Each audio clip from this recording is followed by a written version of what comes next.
اچھا، تیسرا ہمارا عنوان ہے بعثت کے آثار۔ آثار کا مطلب کیا ہے؟ کل میں نے بتایا تھا، کون بتائے گا؟ جی، آثار کیا معنی ہے؟ یہ کیا اثر ہوتے ہیں؟ کسی چیز کا کوئی اثر نہیں،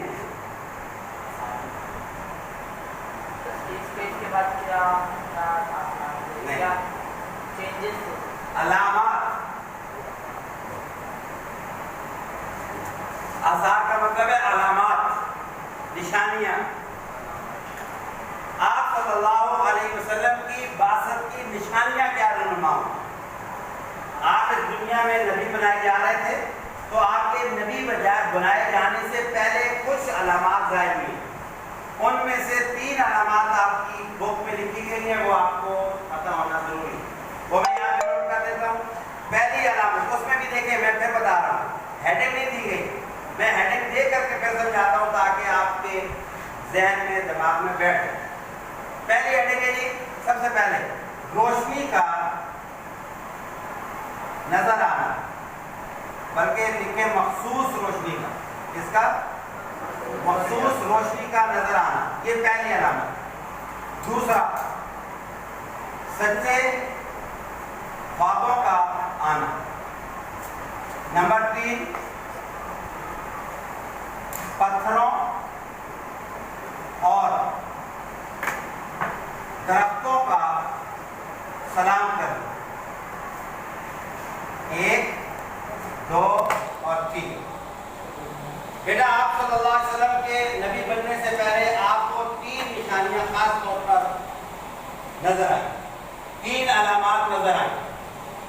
ان میں سب سے پہلی نشانی یہ تھی کہ مخصوص قسم کی روشنی آپ کو نظر آتی۔ آپ جب بھی کہیں بیٹھتے جاتے تو آپ کو بڑی عجیب سی ایک روشنی، نور نظر آتا، اس میں کوئی آواز نہیں ہوتی تھی، کسی قسم کی کوئی آواز نہیں ہوتی تھی، بس ایک روشنی ہوتی تھی، لیکن اس روشنی کو دیکھ کر کے آپ بہت زیادہ خوش ہو جاتے، مسرور ہو جاتے، آپ کا دل بڑا خوش ہوتا، مطمئن ہو جاتا، آپ پر ایک بڑی تر و تازگی سی آ جاتی۔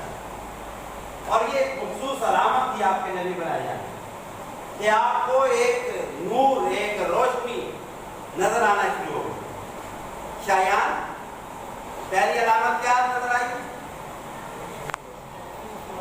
اونچا بولیں۔ مخصوص روشنی نظر آنا شروع ہو گئی۔ اس روشنی سے کیا اثر ہوتا تھا؟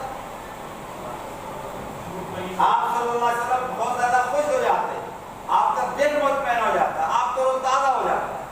یاد رہیں گی یہ باتیں؟ یاد رہیں گی؟ نمبر 2، سچے خوابوں کا آنا۔ حضرت اماں عائشہ صدیقہ رضی اللہ تعالی عنہا سے روایت ہے، آپ فرماتی ہیں کہ آپ صلی اللہ علیہ وسلم کو ایسے خواب آتے تھے کہ اٹھ کر کے جب وہ بیان کرتے تو دن کو وہ ساری باتیں اسی طرح روزے روشن کی طرف، رات کو، دن کو کیا ہونا ہے، رات کو خواب میں آپ کو بتا دیا جائے۔ رات کو جب آپ سوتے تو دن کو جو کچھ ہونے والا ہے وہ آپ کو رات کو خواب میں بتا دیا، اور جب آپ دن گزارتے تو سارا کچھ آپ کے ساتھ وہی پیش آتا جو رات کو آپ نے دیکھا ہوتا۔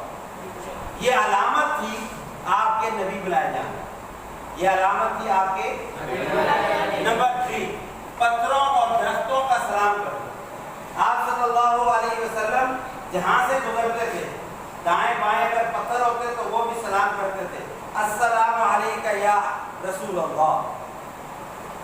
پھر آپ کسی درخت کے قریب سے گزرتے تو وہ بھی سلام کرتے تھے، السلام علیکہ یا رسول اللہ۔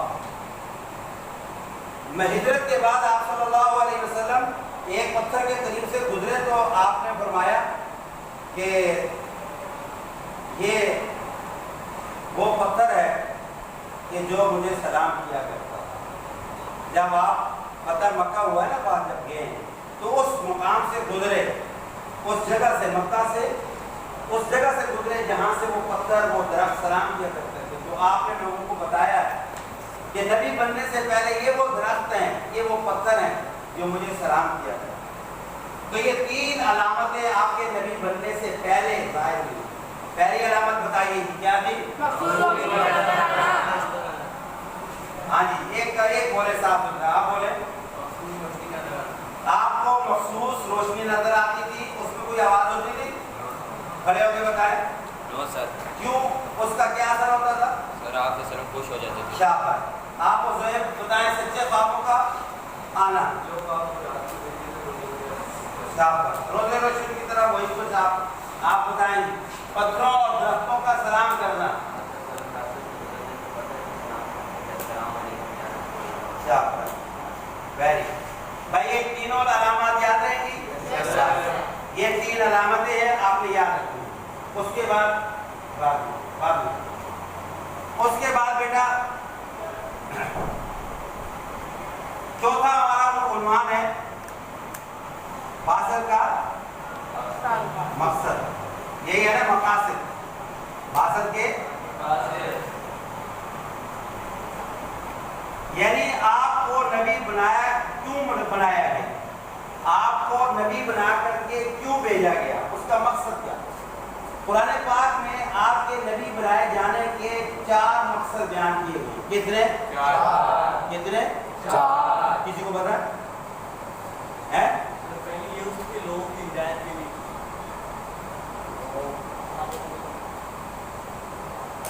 ربنا وبعث فیہم رسولا منہم یتلو علیہم آیاتک ویعلمہم الکتاب والحکمۃ ویزکیہم۔ یہ 4 مقصد بیان کیے گئے ہیں۔ کتنے؟ 4 مقاصد۔ نمبر 1، پہلا مقصد یہ یاد رکھنے کے ہیں۔ پہلا مقصد ہے آپ کو دنیا میں اس لیے بھیجا تاکہ آپ کلام اللہ شریف کی آیات پڑھ کے سنائیں۔ بولیے کیا ہے؟